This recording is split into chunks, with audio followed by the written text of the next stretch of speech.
The Socialist Democratic Party just can't help prodding the sleeping giant. The left has made it abundantly clear that they want our president not just impeached, but beheaded. They have pushed that narrative repeatedly. But first, they must decapitate InfoWars so that the heads of conservatives will roll. Alex Jones obviously is a well-known conspiracy theorist whose brand is bullying. He launched similar attacks against the families whose 6- and 7-year-old kids were slaughtered at Sandy Hook. These people are all lawyers. They're very smart. They've defamed me in fake lawsuits they filed, funded by the Democratic Party, knowing they're protected filing false statements under defamation in lawsuits. And then they do it as members of Congress protected with immunity for false statements.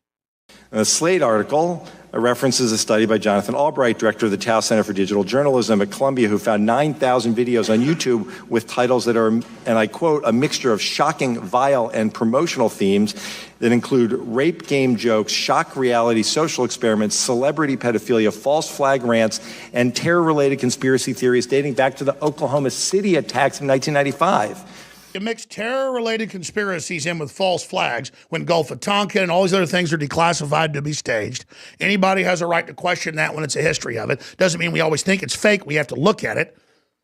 We hope it never even happened to begin with, but if it does, we look at what really went on. I don't really need to hear what you're trying to provide. I want to know how you're dealing with all these conspiracy theorists on your platform. I tell you, I don't care. I'm a human being. I exist. And if I speak one thought aloud, that thought lives, even after I'm shoveled into my grave. Delusions, Mr. Wordsworth. Delusions that you inject into your veins with printer's ink. So today, we resume consideration of the entirely imaginary narrative that social media companies are biased against conservatives. Let's make something very clear. There is no evidence that the algorithms of social networks or search results are biased against conservatives. There are 2 posts. Would you read the first one? And there is one naughty word there that you're welcome to skip over.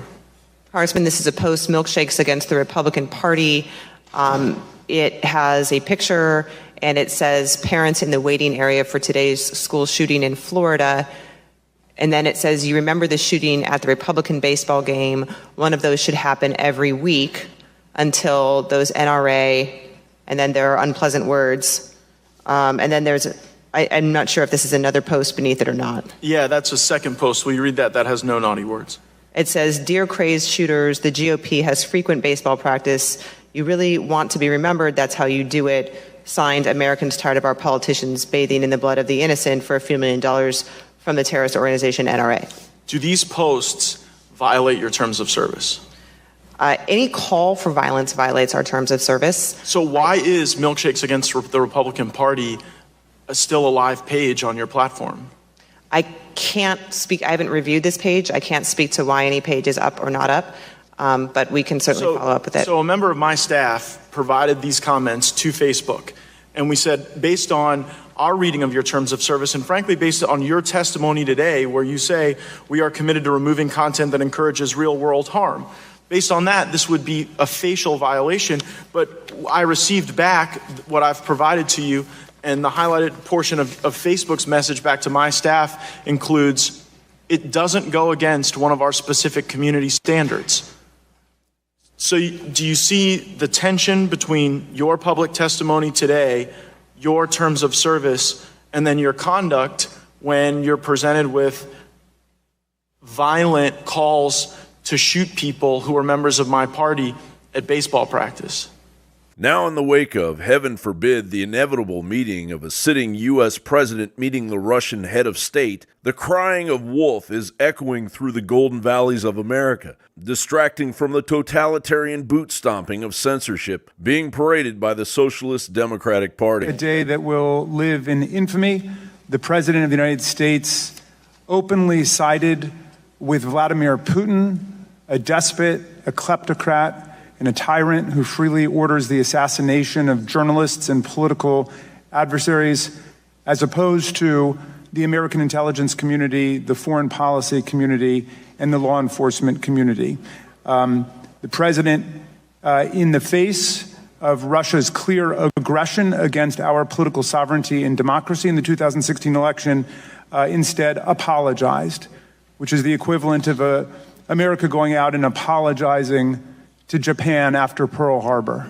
My meeting with President Putin was really interesting in so many different ways because we haven't had relationships with Russia for a long time. And we started. Let me begin by saying that, once again, the full faith and support for America's intelligence agencies. I have a full faith in our intelligence agencies. Whoops, they just turned off the light. That must be the intelligence agencies. There it goes. Okay. You guys okay? Good. That was strange, but that's okay. Yesterday in Helsinki, President Trump said he does not believe it. He sided with Vladimir Putin over his own intelligence community. And he continues to undermine American law enforcement, proclaiming on the world stage that our laws are meaningless, that the work of investigators has been worthless, and that no one should take the special counsel seriously. I want to thank my colleagues across the aisle for their concerns about Russian interference with our elections, because it's been going on for 70 years. It helped Truman get elected in 48. Eisenhower called the Russians on it in 56, the manipulation there. Khrushchev bragged in 60 that he helped throw the election to Kennedy. It's been going on. The Progressive Party, as they were called previously, and now it's been reemerged. And the Democratic help to Jimmy Carter, or the help from Russians. So I am thrilled that we're going to get help across the aisle to get the Russian input stopped. But I need to ask each of you, you've been asked specifically about Russian use of your platforms, but did you ever find any indication of use of your platform utilized by the Chinese, North Korea, or any other foreign country, intelligence, or agency of that country? I would note, Congressman, that we are not in North Korea or China. You don't have to be in North Korea to be North Korean intelligence and use. We have foreign governments, intelligence agencies in this country. So it seemed to me you were each a little bit vague about, oh, yes, we found hundreds or whatever. I'm asking specifically, were any of those other countries besides Russia that were using your platform inappropriately? It should be a yes or no. So you don't know? You sure seemed anxious to answer the Democrats' questions about Russia influence. Americans deserve the facts objectively reported. They know media bias is pervasive. A recent Morning Consult poll found that only a quarter of voters now trust the media to tell them the truth, a record low. The media savages the president and portrays his administration in the worst possible light. Over 90% of his network news coverage has been negative, higher than any other president. The muting of conservative voices by social media also has intensified. Social media companies have repeatedly censored, removed, or shadow banned conservative journalists, news organizations, and media outlets that do not share their liberal political views. Facebook's new algorithm for what users see on their timeline has disproportionately harmed conservative publishers. They're getting fewer readers, while their liberal counterparts haven't been impacted to the same degree. If a content reviewer determines that something is fake news, is there an appeals process for the person who produced that content? I mean, are they notified formally? Anytime we remove content for violation of our policies, the user is notified and given a link to an appeals form. How long does the appeals process take?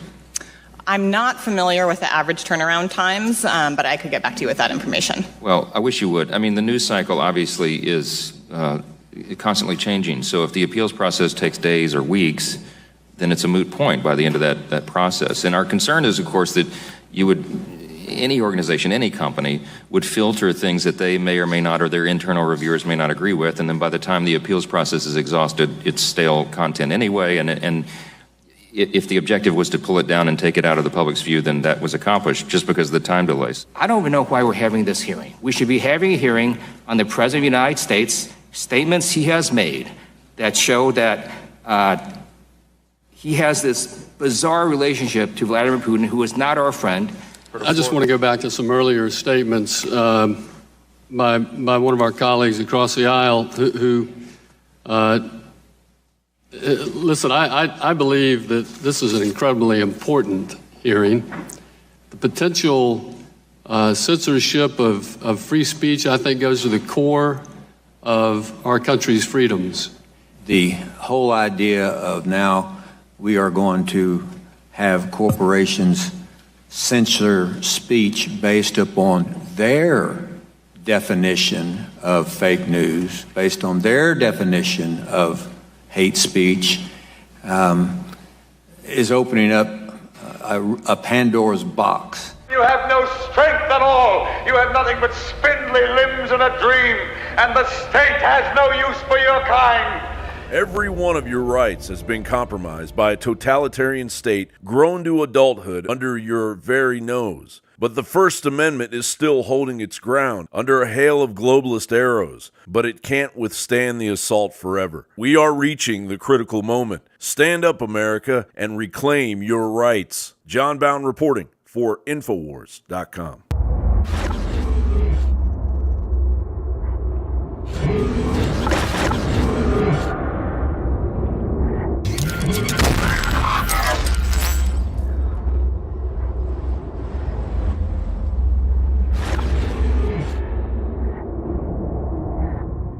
Staying healthy on the go is just as important as staying healthy at home. But sometimes supplements don't work fast enough. That's why InfoWars Life has created a powerful new addition to the Super Blue line, Super Blue Silver Immune Gargle. Available in 1 ounce, 3.5 ounce, and 16 ounce bottles, Immune Gargle is perfect for the bathroom, kitchen, or wherever you go. The incredible new purifying formula is dentist recommended for daily use whenever you feel like you need to stay clean. As a powerful hand purifier or oral cleansing formula, just a small spray will help you stay clean when you feel surrounded by toxins. With powerful yet simple ingredients, Immune Gargle features Silver Sol Nano Silver for a powerful cleansing alternative. With Super Blue Silver Immune Gargle, staying toxin-free is easy and affordable. Help stop the spread of toxins and stay healthy with Super Blue Silver Immune Gargle. Only available at InfoWarsLife.com. That's InfoWarsLife.com.